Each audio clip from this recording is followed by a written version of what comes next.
खाना काबा के बिल्कुल सामने खून के धब्बे देखे जा रहे हैं, जिन्हें देखकर वहां मौजूद हाजी साहिबान परेशान दिखाई दे रहे हैं। लेकिन सवाल ये पैदा होता है कि इस वीडियो के पीछे असल हकीकत क्या है। क्या खाना काबा के फर्श पर खून का जाहिर होना कयामत की निशानी है? क्या ये सऊदी अरब के हुक्मरानों के गुनाहों की सजा है या फिर मामला कुछ और है? ये सब हम आज की वीडियो में जानेंगे। तो चलिए फिर वीडियो का बाकायदा आगाज करते हैं।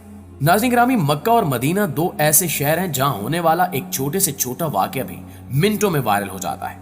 जैसा कि ये वीडियो वायरल हुई, इस वीडियो में देखा जा सकता है कि खाना काबा के बिल्कुल सामने खून के चंद धब्बे नजर आ रहे हैं, जिनके गिर्द वहां मौजूद लोगों ने गोल दायरा बना रखा है और कोई भी इन धब्बों के करीब आने को तैयार नहीं। इस वीडियो में यह भी देखा जा सकता है कि जो लोग इन धब्बों को देख रहे हैं वो जोर जोर से चिल्ला रहे हैं, इसलिए इनको देखकर ऐसा महसूस हो रहा है जैसे यहाँ कोई बड़ा वाकया रूनुमा हो गया है। इस वीडियो के वायरल होते ही बहुत सारी बातें सामने आने लगी, जैसा कि कुछ लोगों का कहना था कि ये सऊदी अरब के हुक्मरानों के गुनाहों की सजा है, क्योंकि आप सल्लल्लाहु अलैहि वसल्लम ने हरमैन शरीफैन की सरजमीन को गुनाहों से पाक रखने की हिदायत की थी। लेकिन जिस कदर इस हुर्मत वाली जमीन पर नेकियों के बदले सवाब लिखा गया है, अब इतने ही बड़े पैमाने पर बदियों के बदले अजाब दिया जा रहा है। जिस वक्त मक्का को फतह किया गया, इसके बाद आप सल्लल्लाहु अलैहि वसल्लम ने मक्का को अमन का मकाम कह दिया और वहां से बुत प्रस्ती और शिर्क को खत्म करने के साथ साथ तमाम बुराइयों को भी खत्म करने का ऐलान कर दिया। इसके बाद वक्तन फवक्तन यहाँ बुराइयां फैलाने की कोशिशें होती रहीं, लेकिन जिसने भी ये मजमूम कोशिश की वो तबाह बर्बाद हो गया।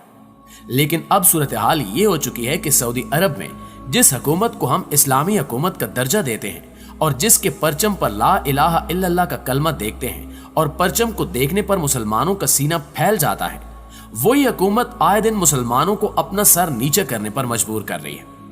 क्योंकि ममलिकत सऊदी अरेबिया की मौजूदा पॉलिसियों को देखें तो ऐसा लग रहा है कि अब ममलिकत सऊदी अरेबिया मजीद दिनों तक इस्लामी हुकूमत के तौर पर बाकी नहीं रहेगी और जो हुक्मरान इस मुल्क में यहूदी और ईसाई निजाम को राइज करने में मसरूफ हैं वो बाकी रहेंगे, क्योंकि इनकी मादा परस्ती हद से तजावुज करने लगी है। एक वक्त था जब सऊदी अरब के बारे में मारूफ था कि यह दुनिया का वाहिद मुल्क है जहां सिनेमाज खोलने की इजाजत नहीं, और इसकी बुनियादी वजह मदीना मुनव्वरा का इस्लाम के मुकद्दस तरीन शहरों में से एक होना था। लेकिन गुज़श्ता कुछ अरसे में मदीना में सिनेमा हॉल कायम करने का ऐलान भी कर दिया गया है, जबकि इस नए मंसूबे के तहत 10 सिनेमा घरों के अलावा 28 दुकानें, 32 रेस्तुरां और तफरीह के लिए 2 मकामात शामिल हैं। इन मंसूबों का ऐलान पिछले साल नवंबर के आखिर में किया गया था, जो बहुत जल्द मुकम्मल हो जाएंगे। सऊदी अरब में एक तरफ मौसीकी और डांस को फरोग दिया जा रहा है, तो वहां दूसरी तरफ मजहबी शार पर भी पाबंदियां दिखाई देती हैं। जैसा कि जून 2021 में सऊदी अरब की इस्लामी अमूर की वजारत ने ऐलान किया था कि मसाजिद के लाउड स्पीकर्स की आवाज को अपनी बुलंद तरीन सतह से कम करके 1/3 तक ऊंचा करने के बाद अजान दी जाएगी। लिहाजा इन हिदायत के मुताबिक सिर्फ अजान और अकामत को बैरूनी लाउड स्पीकर से अदा किया जा सकता है, लेकिन मुकम्मल नमाज या खुतबात को लाउड स्पीकर से नशर नहीं किया जा सकता, जबकि दौरान नमाज दुकानें बंद रखने की पाबंदी को भी खत्म कर दिया गया है। इस तमाम सूरत हाल के बाद अब इस बात में कोई शक नहीं रहा कि मोहम्मद बिन सलमान एक अयाश परस्त और गैर इस्लामी हुक्मरान हैं, जिन्होंने विजन 2030 के तहत मुल्क को कदरे आजाद ख्याल और अवामी जिंदगी से मजहब का अमल दखल कम करने के लिए इकदामात उठाए हैं। दोस्तों, यही वो इकदामात हैं जिनको देखते हुए लोगों का कहना है कि ऐसे ही कामों की वजह से अजाब आ रहे हैं और ये अल्लाह की जानिब से एक इस्लाही पैगाम है कि अब भी सुधर जाओ। इसके अलावा बाज लोगों का यह भी कहना है कि यह कयामत की एक निशानी है और अब बहुत जल्द कयामत आने वाली है। इसके साथ साथ कुछ लोगों ने तो यह भी कह डाला कि यहाँ कोई गैर इंसानी मखलूक मौजूद है जो लोगों को अपने पास आने से रोक रही है। लेकिन दोस्तों, अगर हम इन सब बातों के बरक्स हकीकत की बात करें तो हकीकत में ऐसा कुछ नहीं है, बल्कि ये लोगों की फैलाई हुई अफवाहें हैं जिन पर बिल्कुल भी एतबार नहीं करना चाहिए। हकीकत में ये खून के धब्बे ही हैं, लेकिन ये कोई अजाब नहीं है। हुआ कुछ यूं था कि दौरान तवाफ एक औरत के सर से पिन नीचे गिर गई थी, जो किसी हाजी के पांव में लग गई और पांव जख्मी हो गया और उस जख्मी पांव से खून निकलने लगा, जो इस वीडियो में धब्बों की सूरत देखा जा सकता है। आपको बताते चलें कि खाना काबा जिस तरह आज हमें नजर आता है, ये वैसा नहीं था जो हजरत इब्राहिम अलैहिस्सलाम और हजरत इस्माइल अलैहिस्सलाम के दौर में तामीर हुआ था।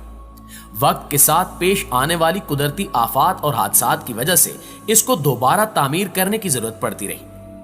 بے شک ہم سب جانتے ہیں کہ خانہ کعبہ کی دوبارہ تعمیر کا ایک بڑا حصہ نبی کریم صلی اللہ علیہ وآلہ وسلم کی زندگی میں نبوت ملنے سے قبل ممکن ہو چکا تھا۔ یہ وہ وقت تھا جب نبی کریم صلی اللہ علیہ وآلہ وسلم نے ایک بڑی خون ریزی کو اپنی دور اندیشی سے روکا تھا۔ ایک بڑے کپڑے میں حجر اسود کو رکھ کر ہر قبیلے کے سردار سے اٹھوایا تھا۔ اس کے بعد آنے والے وقت میں کئی مرتبہ خانہ کعبہ کی تعمیر ہوتی رہی۔ آخر میں خانہ کعبہ کی تفصیل سے آرائش 1996 میں ہوئی تھی، جس کے نتیجے میں بہت سارے پتھروں کو ہٹا دیا گیا تھا اور بنیاد کو مضبوط کر کے نئی چھت ڈال دی گئی تھی۔ یہ اب تک کی آخری بڑی تعمیر ہے اور اب خانہ کعبہ کی عمارت کو پہلے سے کہیں زیادہ مضبوط تصور کیا جاتا ہے۔ دوبارہ تعمیر کیے جانے سے قبل خانہ کعبہ کا ایک دروازہ اندر داخل ہونے کے لیے اور ایک باہر جانے کے لیے استعمال ہوتا تھا۔ ایک زمانے تک خانہ کعبہ میں ایک کھڑکی ہوا کرتی تھی۔ خانہ کعبہ کی جو شکل آج موجود ہے اس میں صرف دروازہ ہے، کھڑکی نہیں ہے۔ ہم لوگوں کو خانہ کعبہ کو کالے رنگ اور سونے کے دھاگوں میں دیکھنے کی ایسی عادت ہو چکی ہے کہ ہم اس کو کسی اور رنگ میں تصور بھی نہیں کر سکتے۔ یہ روایت عباسد کے دور سے چلی آ رہی ہے، لیکن اس سے قبل خانہ کعبہ مختلف رنگ کے غلاف سے ڈھکا رہتا تھا۔ ان رنگوں میں ہرا، لال اور سفید رنگ شامل ہیں۔ فتح مکہ کے وقت نبی کریم صلی اللہ علیہ وآلہ وسلم کو خانہ کعبہ کی چابیاں دے دی گئی تھی، لیکن بجائے اس کے کہ آپ صلی اللہ علیہ وآلہ وسلم یہ چابیاں اپنے پاس رکھتے، آپ صلی اللہ علیہ وآلہ وسلم نے یہ چابیاں بنی شائبہ خاندان کے عثمان بن طلحہ کو واپس کر دی۔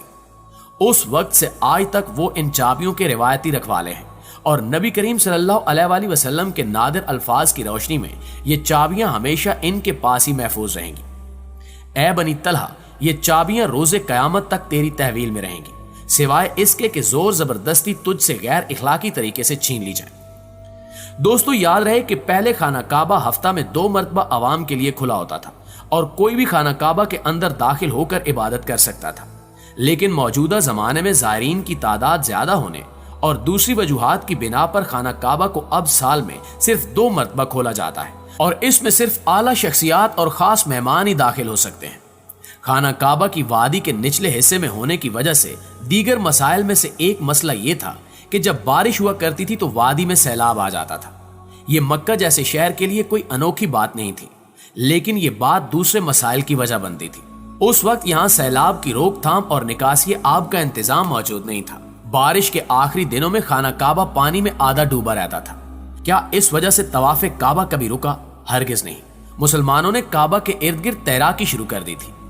جی تو معزز دوستو، یہ تھی ہماری آج کی ویڈیو۔ اس حوالے سے آپ دوستوں کی رائے کیا کہتی ہے کمنٹ سیکشن میں ہمارے ساتھ شیئر ضرور کیجیے گا۔ انشاءاللہ آپ سے ملاقات ہوتی ہے اگلی ویڈیو میں، تب تک اپنا خیال رکھیے۔ اللہ نگہبان۔